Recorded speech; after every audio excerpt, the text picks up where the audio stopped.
5 without numbers. Write a function that always returns 5. Sounds easy, right? Just bear in mind that you can't use any of these following characters. Basically any numeric characters. Good luck.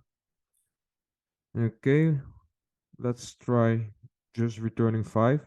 Passed. Okay, attempt. Cheater, you can't use digits. Maybe you can use a trick like this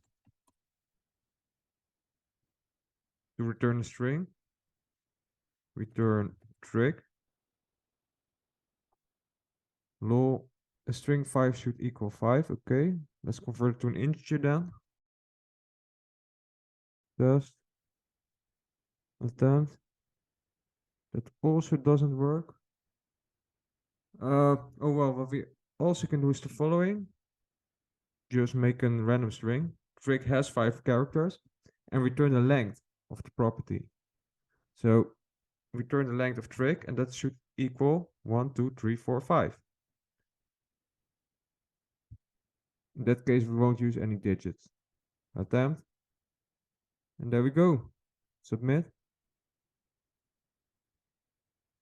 I like this one very much. Please consider dropping a like if you like this video. I hope to see you in another video. Ciao.